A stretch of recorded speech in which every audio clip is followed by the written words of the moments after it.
À l'école, on nous enseignait des formules, des dates historiques, des théories complexes, mais presque personne ne nous enseignait l'essentiel, comment gérer son argent. C'est pourquoi, aujourd'hui, je souhaite vous présenter une règle si simple qu'elle ressemble presque à un jeu, mais si puissante qu'elle peut changer votre avenir financier à jamais. La règle 50-30-20. Une boussole pratique qui divise vos revenus en 3 axes clairs et qui, appliquée avec discipline, non seulement empêche votre argent de vous filer entre les doigts, mais vous mène aussi vers la tranquillité d'esprit, l'abondance et, surtout, la liberté. Maintenant, réfléchissez avec moi. Combien de fois avez-vous eu l'impression que votre argent vous filait entre les doigts et qu'à la fin du mois, vous ne saviez plus où il était passé? Si vous avez déjà vécu cela, partagez-le dans les commentaires. Car accepter ce moment de perte de contrôle n'est pas une défaite, c'est le premier pas vers un autre chemin.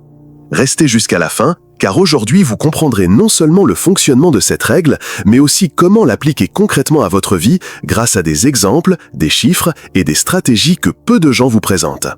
Les 50% qui vous soutiennent. La première grande division de la règle 50-30-20 est la part de 50% allouée aux besoins essentiels.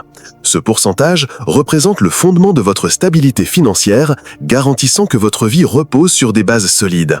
Imaginez-le comme l'air que vous respirez, invisible, silencieux, mais absolument indispensable. Sans ces 50% bien gérés, tout le reste perd son sens. Qu'entendons-nous par besoins essentiels? Le logement correspondrait à un loyer ou à un prêt immobilier. Les aliments essentiels correspondraient au supermarché et non au restaurant. Les transports comprendraient l'essence, les transports en commun ou l'entretien de base du véhicule. Les services publics tels que l'eau, l'électricité, le gaz et Internet. Les soins de santé, c'est-à-dire les médicaments, les assurances et les examens médicaux de base. Les remboursements minimums des dettes, car les ignorer ne ferait qu'aggraver le problème. C'est là que la plupart des gens se trompent. Ce qui devrait constituer la base solide de votre budget est encombré de fioritures inutiles. Un nouveau téléviseur, une sortie hebdomadaire au restaurant ou payer pour 3 plateformes de streaming que vous utilisez à peine ne sont pas des nécessités, même si vous essayez de les justifier comme telles. Si vous gagnez $2000 net par mois, 50% correspondent à $1000. Cet argent devrait couvrir le logement, la nourriture, les transports, les charges et les soins de santé. Logement, $600. Nourriture, $250. Transport, $100. Charges, $50. Si tout se situe dans cette fourchette, vous êtes équilibré. Mais si votre logement consomme déjà $900, alors les 50% deviennent déséquilibrés et vous commencez à sacrifier d'autres piliers fondamentaux. C'est là que commence la chaîne des problèmes financiers. Vivre avec 50% alloués aux nécessités n'est pas seulement une technique de contrôle, c'est une façon de fixer des limites à la société de consommation qui vous invite constamment à transformer vos désirs en besoins supposés. Le grand défi n'est pas de gagner plus, mais d'apprendre à vivre un style de vie qui ne vous étouffe pas. Car peu importe que vous gagnez $1000 ou $10 000, si vous dépensez 80% de votre revenu pour des besoins déguisés, vous ne briserez jamais le cycle. Si votre style de vie exige toujours plus d'argent pour se maintenir, votre liberté devient plus coûteuse et plus difficile à atteindre. Détectez les dépenses invisibles. L'argent ne disparaît pas toujours lors d'un gros achat impulsif. La plupart du temps, il s'échappe silencieusement, goutte à goutte, jusqu'à ce qu'à la fin du mois, on se demande « Où est-il passé ?» On appelle ce phénomène les dépenses invisibles. Ce sont ces petites sommes qui semblent anodines, mais qui, cumulées, peuvent engloutir une part importante de vos 50% essentiels. Exemple courant de dépenses invisibles. Un abonnement mensuel à $12 que vous avez oublié de résilier. Ce café quotidien à $3 qui se transforme en $90 par mois et plus de $1000 par an. Ce taxi à $6 alors que vous pourriez marcher 15 minutes. Des petits achats au supermarché, une boisson énergisante par-ci, un paquet de snacks par-là, et à la fin du mois, ils totalisent $50 ou plus. Le problème n'est pas le café ou le fast-food. Le problème est de ne pas réaliser l'ampleur de ces habitudes accumulées. Imaginez que vous avez 3 dépenses invisibles. $3 pour un café quotidien, soit $90 par mois, $12 pour un abonnement oublié, soit $144 par an, $6 pour des courses de taxi inutiles 3 fois par semaine, soit $72 par mois. Au total, cela représente $162 par mois, soit $1944 par an. Vous rendez-vous compte, avec cette somme, vous auriez pu payer la moitié d'un loyer annuel, suivre une formation pour augmenter vos revenus ou créer un fonds d'investissement. Les dépenses invisibles ne consomment pas seulement votre argent, elles accaparent votre attention financière, car si vous n'en avez pas conscience, vous ne pourrez jamais rediriger ce flux vers la liberté financière. Le moyen le plus efficace de les détecter est un exercice simple mais efficace. Pendant 30 jours, notez absolument toutes vos dépenses, d'1$ à 100. Notez-le dans un carnet ou une application. À la fin du mois, faites le point et demandez-vous: était-ce un besoin ou un désir déguisé? Cette dépense m'a-t-elle rapproché de mon objectif financier ou a-t-elle simplement satisfait une envie passagère? Ce que vous découvrirez sera peut-être inconfortable, mais aussi libérateur, car en identifiant clairement vos fuites, vous aurez soudain le pouvoir de les réorienter. Les 30% qui colorent votre vie. Le deuxième bloc de la règle 50-30-20 correspond aux 30% consacrés à vos envies, vos plaisirs et votre style de vie. Cela comprend les sorties entre amis, les vêtements, la technologie, les voyages, les divertissements, la musique, les films, les loisirs, tout ce qui ajoute de la saveur à la vie. Et il est important de comprendre une chose, ces 30% ne sont pas un luxe, c'est un élément essentiel de l'équilibre financier. Car l'argent ne sert pas seulement à payer les factures ou à épargner, il est aussi là pour nous rappeler que nous travaillons pour vivre et non pour survivre. La valeur de ces 30%. Imaginez un tableau. Les 50% nécessaires sont la toile et le cadre qui soutient l'œuvre. Mais les 30% sont les couleurs, les coups de pinceau qui transforment un espace vide en œuvre d'art. Sans ce bloc, votre vie devient routinière. Avec lui, vous pouvez ressentir de la joie, de la motivation et des souvenirs éternels. Supposons que votre revenu mensuel net soit de $2000. 30% équivaut à $600. Cet argent peut être utilisé pour une sortie entre amis, $50, quelques dîners au restaurant, $100, des économies pour des vacances, $200 par mois, l'achat de vêtements que vous aimez, $100, ou des activités qui vous passionnent, comme des cours, des films ou des loisirs, $150. L'astuce est de rester dans la limite de 30%. Car si ces loisirs prennent de l'ampleur et absorbent 50% ou plus de vos revenus, le plaisir commence à vous priver de votre tranquillité d'esprit. Le véritable équilibre réside dans le fait de se faire plaisir sans s'endetter. Si vos loisirs compromettent votre stabilité, ils cessent d'être un plaisir et deviennent un fardeau. Un voyage financé par carte de crédit peut sembler une expérience inoubliable, mais s'il faut 12 mois pour le rembourser avec les intérêts, l'excitation se transforme en anxiété. Par conséquent, dans ces 30%, la clé est de choisir judicieusement. Posez-vous la question: cette dépense m'apporte-t-elle un bonheur passager ou une valeur durable? Est-ce que je dépense pour impressionner les autres ou pour enrichir ma propre vie? L'argent dépensé pour des expériences enrichissantes a généralement un rendement émotionnel bien plus élevé que l'argent dépensé pour des objets qui perdent rapidement de leur valeur. Ne confondez pas austérité et épanouissement. Ne confondez pas non plus plaisir et liberté. Le secret de ces 30% est qu'ils vous rappellent que vous méritez de vous faire plaisir, mais que le plaisir conscient est bien plus puissant que l'excès. J'accepte le succès et le bonheur dans ma vie. Écrivez-le dans les commentaires si vous êtes prêt à profiter du présent sans hypothéquer votre avenir. Repensez vos envies. Les 30% que nous consacrons à notre style de vie et à nos loisirs ne sont pas synonymes de dépenses inconsidérées. Au contraire, c'est l'occasion idéale de pratiquer l'art de choisir avec discernement. On confond souvent un désir authentique avec une impulsion passagère. Et c'est là le piège. On croit que ce que l'on désire aujourd'hui nous apportera un bonheur durable, mais on découvre vite que ce n'était qu'un caprice. La différence entre dépenser et valoriser. Tous les désirs ne sont pas négatifs. Au contraire, ce sont les désirs bien choisis qui donnent du sens à l'argent. L'essentiel est de se demander: cette dépense me rapproche-t-elle de la vie que je souhaite, ou ne fait-elle qu'apaiser une anxiété passagère? Exemple, un dîner élégant au restaurant peut coûter $120. Avec la même somme, vous pourriez préparer un repas spécial à la maison pour vos amis avec vin, dessert et une atmosphère intime qui laissera des souvenirs impérissables. Le premier est un plaisir passager. Le second est une expérience à la valeur émotionnelle plus profonde, pour le même prix, voire moins. Si vous consacrez 30%, 600 $, de votre revenu mensuel net de 2000 $ à vos loisirs, vous devez décider comment les utiliser. Un achat impulsif de 300 $ peut vous apporter du bonheur pendant quelques jours. Mais investir ces mêmes 300 $ dans un cours de photographie ou de musique peut vous donner une compétence qui vous accompagnera toute votre vie. La question est claire, quel plaisir vous rapporte réellement ? Le véritable pouvoir de 30% ne réside pas dans le fait de dépenser plus, mais dans le fait de dépenser mieux. Car bien dépenser est aussi un investissement. Investir dans votre bien-être émotionnel, dans vos relations, dans votre développement personnel.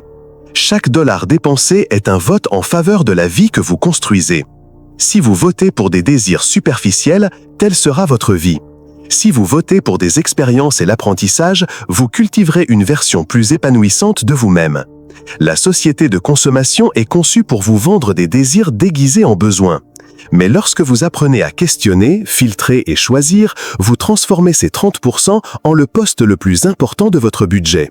Car il ne s'agit pas d'avoir plus de choses, mais de vivre plus de moments qui comptent vraiment. Les 20% qui construisent votre avenir.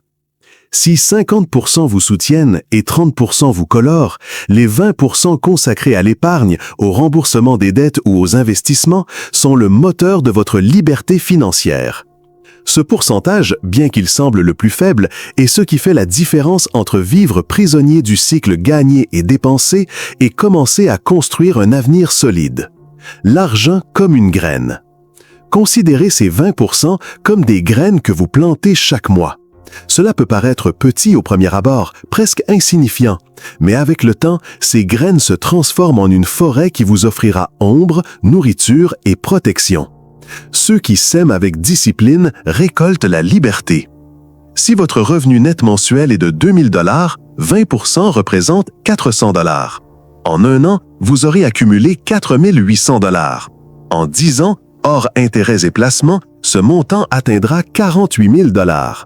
Mais si vous investissez cet argent dans un investissement qui vous rapporte 6% d'intérêt composé annuellement, dans 10 ans, vous n'aurez pas 48 000 $, vous aurez plutôt 66 000 $.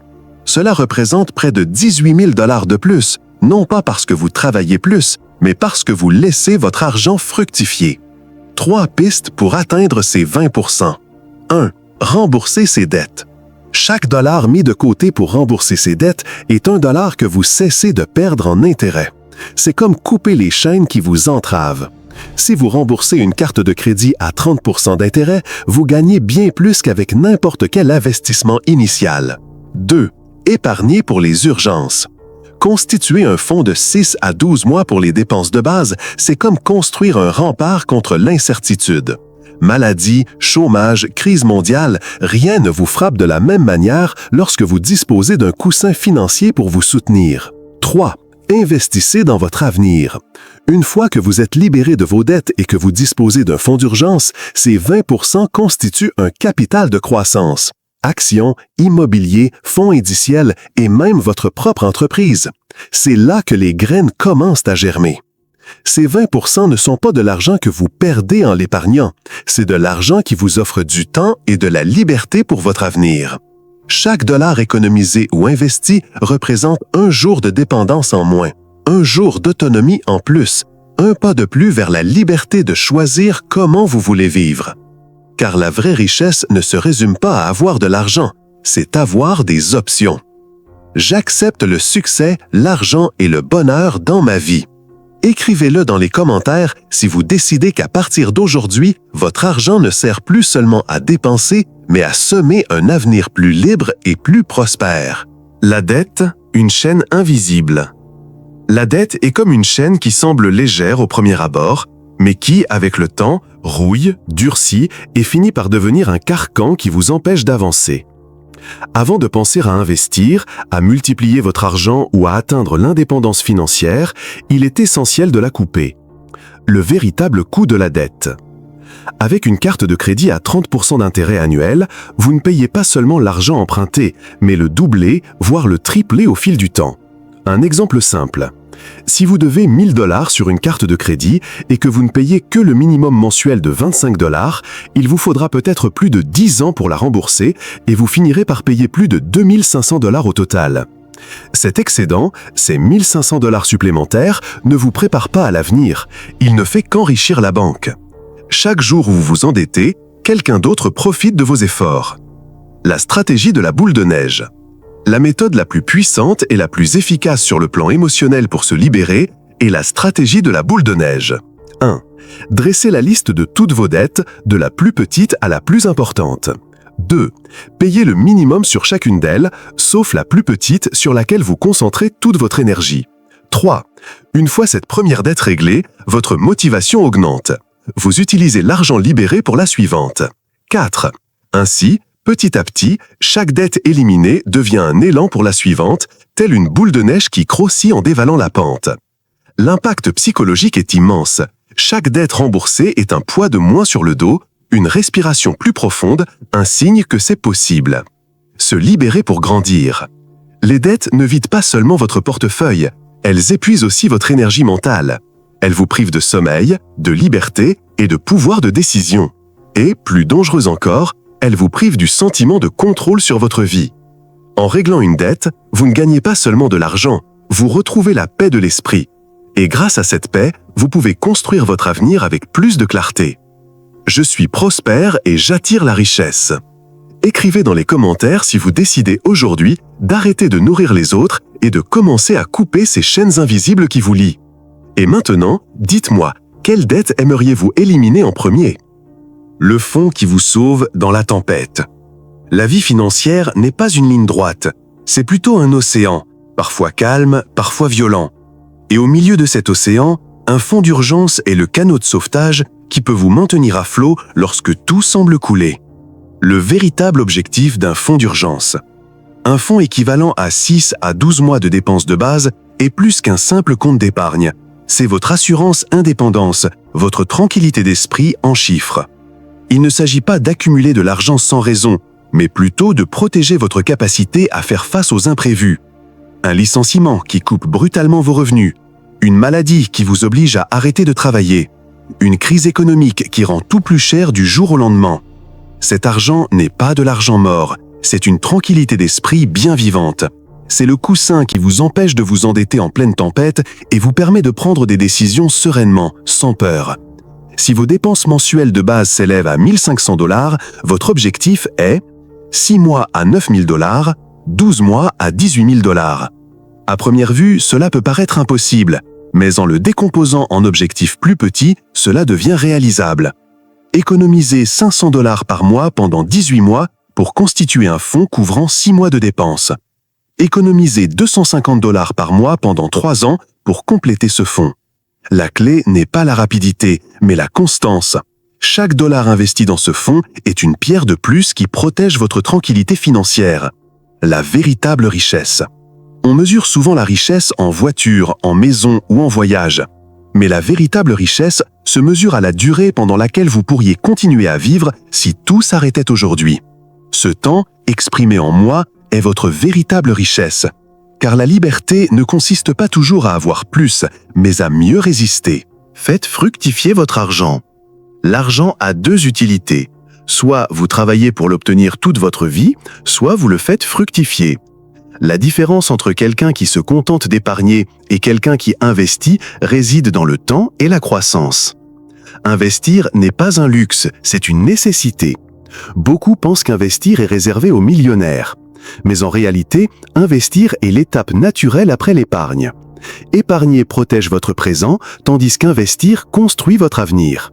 Chaque dollar investi est comme un travailleur silencieux qui ne dort jamais, qui ne se plaint jamais et qui crée de la valeur jour et nuit.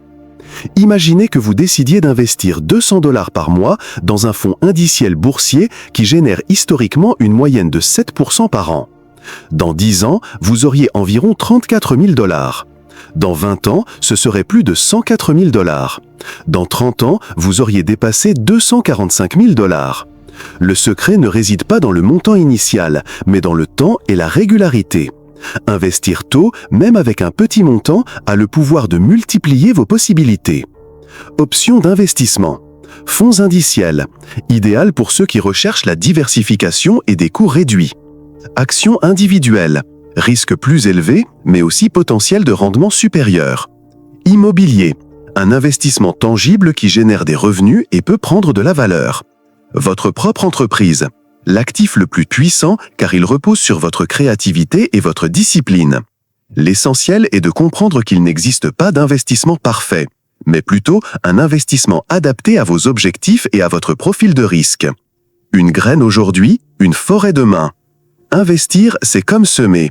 Vous ne verrez pas de résultats immédiats, mais avec patience et attention, chaque graine financière se transformera en un arbre qui vous apportera ombre, fruits et stabilité pour votre avenir. Automatiser et simplifier. Le plus grand ennemi de l'épargne n'est pas le manque de revenus, mais le manque de discipline. Notre cerveau s'épuise à prendre des décisions. Quoi manger, quoi acheter, comment réagir, quoi choisir. Chaque jour, nous menons des centaines de petites batailles mentales et au moment de décider d'épargner ou non, notre volonté est souvent déjà épuisée. La clé réside dans les systèmes et non dans la volonté. Si vous comptez sur votre volonté pour épargner, tôt ou tard, vous échouerez. C'est pourquoi la solution est l'automatisation. Le jour même de votre salaire, programmez des virements automatiques sur votre compte d'épargne ou votre fonds d'investissement. Ainsi, l'argent est mis de côté sans que vous ayez à le refaire sans cesse. Supposons que vous gagnez 1 500 $ par mois et que vous décidiez d'automatiser 20% de vos dépenses d'épargne et d'investissement, soit 300 $. Si vous le faites manuellement, vous courez le risque de dépenser l'argent avant même de l'avoir transféré. Si vous automatisez, en 12 mois, vous aurez 3 600 $ sans effort mental. En 5 ans, vous aurez accumulé 18 000 $, plus les intérêts générés par vos placements. La magie ne réside pas dans le montant initial, mais dans la fluidité de l'accumulation. Des outils qui simplifient votre vie financière. Virement bancaire programmé, votre meilleur allié pour rendre l'épargne invisible. Application d'arrondi, qui transforme chaque centime de chaque achat en épargne. Prélèvements automatiques sur vos placements, fonds indiciels ou comptes de retraite qui fructifient au fil de votre vie. En automatisant, vous intégrez l'habitude financière à votre quotidien sans effort conscient. La vraie discipline est invisible. Imaginez que chaque mois, vous versiez une goutte dans un bocal. Vous ne remarquez pas le changement immédiat, mais au fil des ans, ce bocal se transforme en une rivière. La richesse ne se construit pas par de grandes impulsions occasionnelles, mais par de petites décisions automatiques qui se répètent chaque jour. Éduquer, partager et transcender. L'argent ne se résume pas à des chiffres sur un compte en banque, c'est aussi une question de culture, d'héritage et de mentalité. Appliquer la règle 50-30-20 transforme votre vie, mais la transmettre peut transformer des générations. Le pouvoir du partage des connaissances financières. Imaginez ce qui se passerait si chaque famille apprenait à ses enfants dès leur plus jeune âge à répartir leur argent entre besoins, désirs et avenir. Au lieu de créer des adultes endettés et anxieux, nous formerions des citoyens libres, responsables et conscients. Une étude de la Banque mondiale a montré que les personnes bénéficiant d'une éducation financière à l'adolescence ont 40% de chances en plus d'épargner régulièrement à l'âge adulte. Ce n'est pas que de la théorie, enseigner aux autres multiplie l'impact des connaissances. Si vous appliquez la règle et parvenez à économiser 200 $ par mois, dans 10 ans, vous aurez plus de 24 000 $. Mais si vous apprenez à votre enfant à faire de même dès son premier revenu, même s'il s'agit d'un petit boulot ou d'une allocation, l'impact sur sa vie sera encore plus grand. Non seulement vous aurez de l'argent, mais vous aurez aussi la liberté de choisir, ce que beaucoup d'adultes n'atteignent jamais. L'argent se multiplie aussi avec la conscience. En partageant vos connaissances, vous semez des graines invisibles chez les autres. Peut-être qu'un ami commence à investir grâce à votre exemple, ou que votre partenaire parvient à se désendetter grâce à la stratégie de priorisation de l'épargne que vous avez adoptée ensemble. Chaque conversation peut être une étincelle de changement. Et voici la vérité la plus profonde. La richesse ne se mesure pas seulement à ce que vous accumulez, mais aussi à ce que vous inspirez. Si vos connaissances financières ont un impact sur la vie de quelqu'un d'autre, votre héritage grandit déjà. Rien ne m'arrête, tout me motive. Écrivez dans les commentaires si vous comprenez que votre argent peut changer non seulement votre vie, mais aussi celle de ceux qui vous entourent. La règle 50-30-20 n'est pas une formule rigide, c'est une feuille de route. Une feuille de route qui vous rappelle que vous pouvez vivre le présent sans compromettre votre avenir, que vous pouvez profiter de la vie sans perdre votre stabilité, que vous pouvez économiser sans sacrifier la vie dont vous rêvez. Si tout cela vous parle, ce n'est pas un hasard, c'est que vous êtes prêt à construire une nouvelle vie financière. Et si vous souhaitez franchir une nouvelle étape, rejoignez-moi. Abonnez-vous et poursuivons ensemble ce chemin vers une vie d'abondance et de liberté.